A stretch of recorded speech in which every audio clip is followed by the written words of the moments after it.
Welcome back to digital ज्ञान दर्शन। आज हम प्रॉफिट एंड लॉस का कॉन्सेप्ट समझेंगे और अपकमिंग वीडियोस में उससे रिलेटेड न्यूमेरिकल सॉल्व करेंगे। तो profit and loss fifth class से थोड़ा थोड़ा चालू हो जाता है। सीबीएसई बोर्ड के हिसाब से अगर मैं बात करूँ, ऐसे नॉर्मल सभी बोर्ड्स में प्रॉफिट एंड लॉस इंट्रोड्यूस कर दिया जाता है बच्चों को। तो ये चीज़ें डिफ़िकल्ट होती हैं समझना, क्योंकि थोड़ी सी कॉन्सेप्ट वाइज रहती है। अगर आपको कॉन्सेप्ट क्लियर है तो ये चीज़ें इजीली सॉल्व होना शुरू हो जाती हैं, और कॉम्पिटिटिव एग्जाम में भी ये सब चीज़ें इंक्लूडेड रहती हैं पेपर में। तो इस चीज़ को हम ध्यान में रखते हुए इसको बेसिक से चालू करेंगे और समझने की कोशिश करेंगे कि प्रॉफिट लॉस को क्या सिर्फ फॉर्मूले के बेस पे ही क्वेश्चन को सॉल्व किया जा सकता है कि कोई और भी कॉन्सेप्ट होगा। तो उसको हम समझते हैं।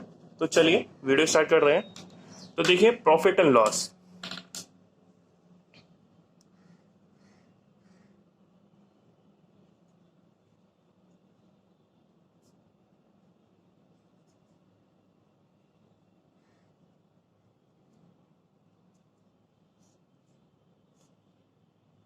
देखिए यहाँ पे प्रॉफिट एंड लॉस, तो प्रॉफिट और लॉस इंसान को कब होता है? अगर हम बिजनेस पॉइंट ऑफ व्यू के हम बताएं, तो जब चीज़ें हम कुछ खरीदते हैं और उसको हम कम रेट में बेच दें, कम पैसे में बेच दें, तो उससे हम डिसाइड करते हैं, मतलब जो हमने खरीदा और जो हमने बेचा उसके बीच में कंपैरिजन करके ही हम प्रॉफिट या लॉस डिफाइन करते हैं। तो चलिए समझते हैं। तो देखिए, तो सबसे पहला ये रहता है कि जो चीज हमने खरीदा, ठीक है, मान लीजिए आप शॉपकीपर हैं,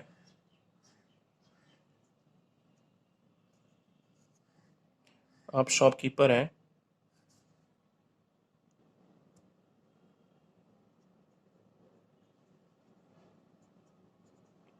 ठीक है, और आप क्या करते हैं कि बड़े मार्केट से, या बोल दीजिए डायरेक्ट ही आपका जान पहचान है फैक्ट्री से ही, तो वहां से आप सामान लाते हैं। ये हमारी फैक्ट्री है, ठीक है।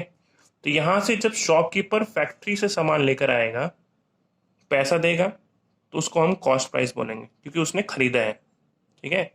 सीपी बोलते हैं, कॉस्ट प्राइस। अब क्या करता है, शॉपकीपर तो लेकर आ गया सामान, तो उसको सामान को वो किसको बेचेगा? कस्टमर को, मतलब हम लोगों को। जब वो कस्टमर को बेचेगा, ठीक है, यानी सेल करेगा, तो यहां पे वो जो सेल करेगा उसको हम बोलते हैं सेलिंग प्राइस, यानी एसपी, ठीक है। तो यहां दो चीजें हो रही हैं, एक तो शॉपकीपर ने सामान खरीदा, मतलब कॉस्ट प्राइस, और उसी सामान को हमें बेच दिया, यानी सेलिंग प्राइस, ठीक है, सेलिंग प्राइस। तो यहाँ पे दो चीजें हो रही हैं। तो इस चीज को समझते हैं कि कब प्रॉफिट होगा और कब लॉस होगा। अब कुछ एग्जांपल ले लीजिए। मान लीजिए उसने फैक्ट्री से 5000 में टीवी खरीदा है, ठीक है, 5000 में टीवी खरीद लिया है, वो उसका कॉस्ट प्राइस है। मतलब हमारे पास कॉस्ट प्राइस क्या है? 5000, ठीक है। अब वो उसने टीवी खरीदा है तो बेचने के लिए ही खरीदा होगा। यहाँ पे एक टीवी का दाम है, ठीक है, एक टीवी का दाम 5000। ये मतलब समझ लीजिए कि उसने 10-20 टीवी 5000 में खरीद लिए, नहीं। यहाँ पे पर टीवी का दाम उसका 5000 है, मतलब एक टीवी का दाम 5000 है। तो उसने खरीदा है तो बेचने के लिए ही। तो उसके बाद समझ लीजिए कि आप गए कस्टमर बन के, ठीक है, आप कस्टमर बन के गए, तो कॉस्ट प्राइस तो उसकी पहले से तय है 5000, ठीक है।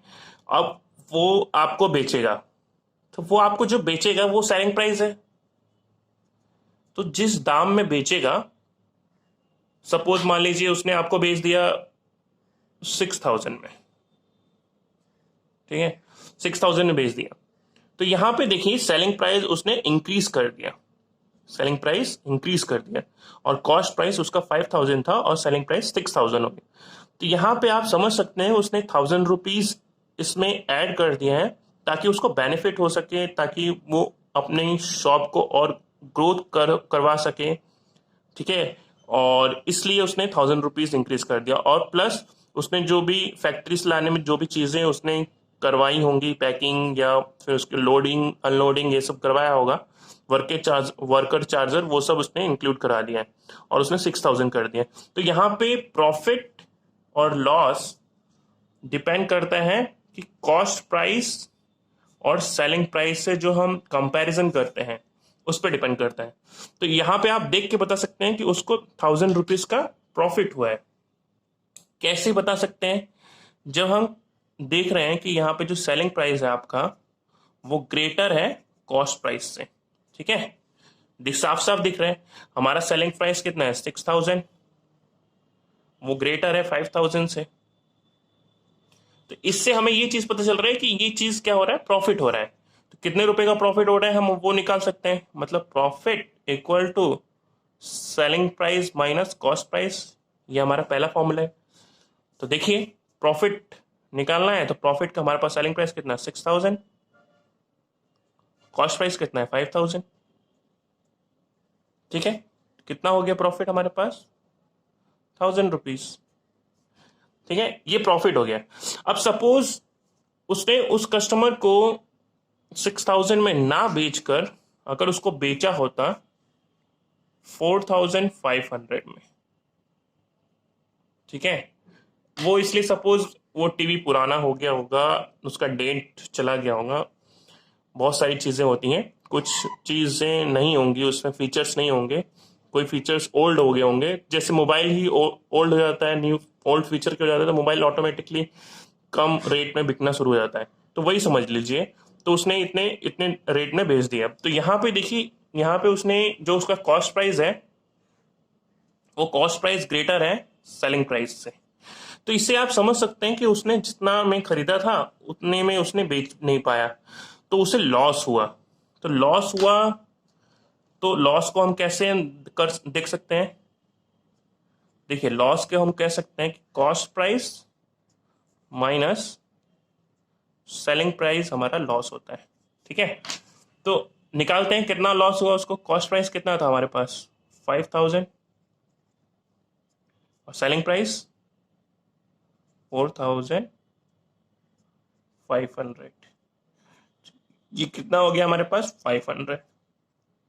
तो उसे 500 का लॉस लॉस हुआ। तो 500 का लॉस हुआ। तो ये आप इसमें देख सकते हैं कि जब हमें प्रॉफिट होता है तब उसमें सेलिंग प्राइस ज्यादा होना चाहिए, और जब लॉस होता है तो कॉस्ट प्राइस ज्यादा होना चाहिए। सेलिंग प्राइस मतलब जिस रेट पे उसने बेचा, कॉस्ट प्राइस मतलब जिस रेट पे उसने खरीदा।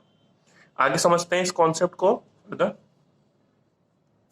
अब ये चीज तो वो हो गई जो उसने मार्केट से खरीदा, और ये चीज आप मार्केट में नहीं देखेंगे कि उसने कॉस्ट प्राइस पे खरीदा और कॉस्ट सेलिंग प्राइस पे बेच दिया। मार्केट में एक्चुअली हम जो सामान खरीदते हैं वो एमआरपी पे खरीदते हैं। कोई भी चीज एमआरपी पे बेची जाती है और खरीदी जाती है, ये आपने देखा होगा। तो कस्टमर क्या करता है? कस्टमर फैक्ट्री से तो कॉस्ट प्राइस पे खरीदता है पर हमें एमआरपी पे बेचता है। सेलिंग प्राइस पे बेचेगा तो उससे ज्यादा प्रॉफिट नहीं होता है, ठीक है। पर जब वो एमआरपी पे बेचता है तो बहुत प्रॉफिट कमाता है। कैसे? उस चीज को हम समझते हैं। देखिए अब यहां पे सेलिंग प्राइस है, ठीक है, सेलिंग प्राइस है, और ये है कॉस्ट प्राइस, और ये है आपका एमआरपी, ठीक है। अब देखिए कॉस्ट प्राइस से भी सामान खरीदेगा तो वो सेलिंग प्राइस के पास ही जाएगा क्योंकि उसे फाइनली बेचना ही है। एमआरपी पे अगर वो सामान लेकर आता है तो भी उसे बेचना ही है। दोनों चीजों पे उसे सेलिंग प्राइस पे जाना है। यहाँ पे कौन रहता है? वहां यहाँ पे कस्टमर रहता है। यहाँ पे मान लीजिए कि कस्टमर है, इसी को ही बेचना है। बाकी उसने घर में रखने के लिए नहीं खरीदा है, बेनिफिट कमाने के लिए, प्रॉफिट कमाने के लिए किया है। तो अब समझते हैं। तो जब देखिए कॉस्ट प्राइस से अगर हम सेलिंग प्राइस तक जाते हैं तो दो ही चीज होता है, या तो उसे प्रॉफिट होगा या तो लॉस होगा, ठीक है। जो जिस रेट पर उसने खरीदा और उसके बाद वो अगर ज्यादा में बेच देगा तो प्रॉफिट, कम में बेच देगा लॉस। देखिए पर ये मार्केट में आपको नहीं मिलेगा। ये होल सेल वाला भी चीज जब रहता है तो भी नहीं मिलता, हमें मार्केट में एमआरपी पे मिलता है।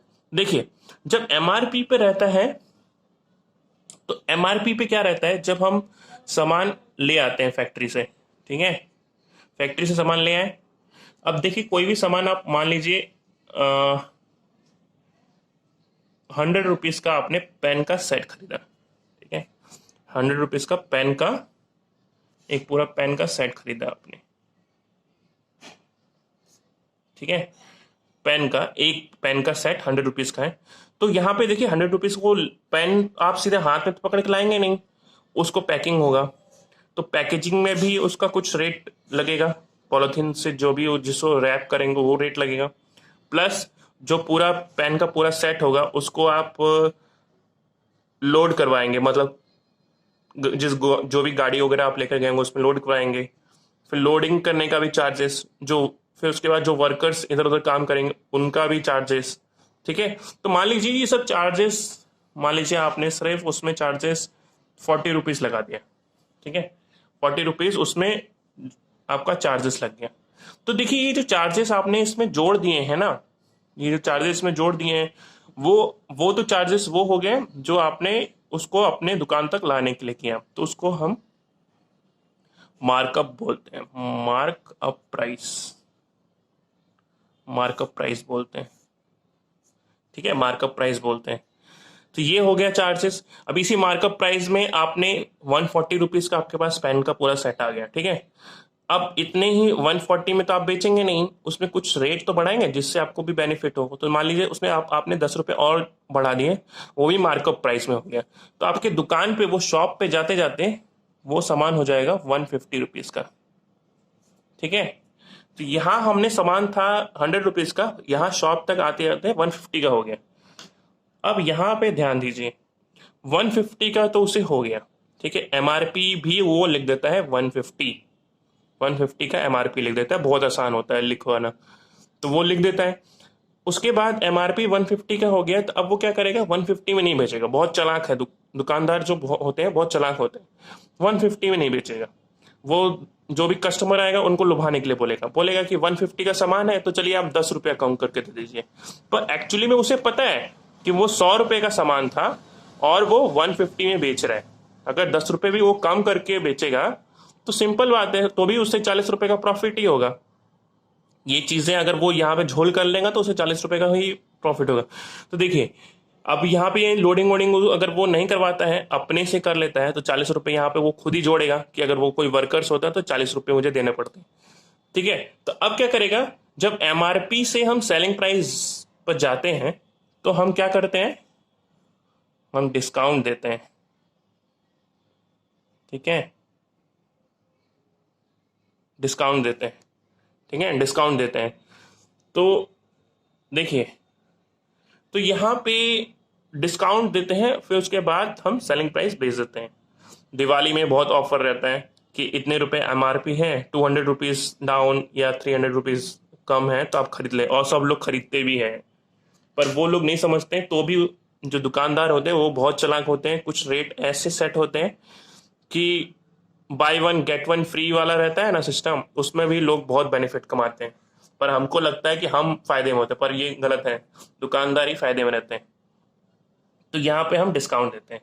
अब देखिए अब हमने दो चीजें सीख ली, एक कॉस्ट प्राइस से सेलिंग प्राइस जाने के लिए और दूसरा एमआरपी से सेलिंग प्राइस जाने के लिए। जब हम एमआरपी से सेलिंग प्राइस जाएंगे तो डिस्काउंट, और कॉस्ट प्राइस से सेलिंग प्राइस पे जाएंगे तो प्रॉफिट एंड लॉस, ठीक है। तो अब इसको फॉर्मूले के रूप में समझते हैं कि लॉस परसेंटेज क्या होगा और प्रॉफिट परसेंटेज क्या होगा, वो फॉर्मूला समझते हैं। देखिए प्रॉफिट तो हम समझ ही गए थे, प्रॉफिट कैसे निकालते हैं, प्रॉफिट मतलब selling price minus cost price, ठीक है, और लॉस मतलब cost price minus selling price. इसी को अगर हम परसेंटेज में लिखना चाहें तो कैसे लिखेंगे, तो हमारा प्रॉफिट परसेंटेज हो जाएगा profit by cost price into 100, और लॉस परसेंटेज क्या हो जाएगा, लॉस परसेंटेज क्या हो जाएगा, लॉस बाय सीपी इंटू 100। अब यहाँ पे आपने देखा होगा कि हम सीपी ही क्यों लिखते हैं नीचे डाउन में। देखिए जैसे आपके एग्जाम में भी जो मार्क्स होते हैं वो एक सेट मार्क्स होते हैं, मतलब मान लीजिए 600 में से ही आपको मार्क्स मिलने हैं, तो वो उसको हम नीचे लिखते हैं। कहने का मतलब है कोई चीज हम फिक्स कर देते हैं, किसी चीज से कंपेयर करके ही हम कोई चीज निकालते हैं। तो यहाँ पे जो हमारा मेन जो हम लॉस या प्रॉफिट जो भी है वो हम कॉस्ट प्राइस से कंपेयर करके ही निकालते हैं। जैसे एग्जाम में भी हम जो मार्क्स होते हैं, जो हमारे स्टैंडर्ड मार्क्स होते हैं, जैसे 600 मार्क्स है, उसमें से कंपेयर करके ही हम अपना परसेंटेज निकालते हैं। वैसे ही मार्केटिंग में भी कॉस्ट प्राइस से ही कंपेयर करके प्रॉफिट या लॉस निकाला जाता है। तो ये हमारा प्रॉफिट एंड लॉस का फॉर्मूला हो गया। बस इतना ही फॉर्मूला जरूरी होता है, इससे ज्यादा नहीं। इसी पे लगभग सब हो जाते हैं, पर हम इस फॉर्मूले को छोड़ के दूसरे तरीके से भी हम न्यूमेरिकल सॉल्व करेंगे। परसेंटेज वाला तरीका है, तो वो लगभग परसेंटेज में क्या होता है, देखिए मान लीजिए कोई भी चीज जो है, कोई भी चीज है, तो परसेंटेज में कोई भी चीज अपने आप में ही 100% होती है। बस इतना आप जान के रखिए, कोई भी चीज अपने आप में 100% होती है। तो आने वाले वीडियोस में हम देखेंगे कि कैसे हम प्रॉफिट एंड लॉस का जो भी प्रॉब्लम्स हैं, जो भी न्यूमेरिकल्स हैं, हम वो परसेंटेज से भी कर सकते हैं इजिली और क्विकली।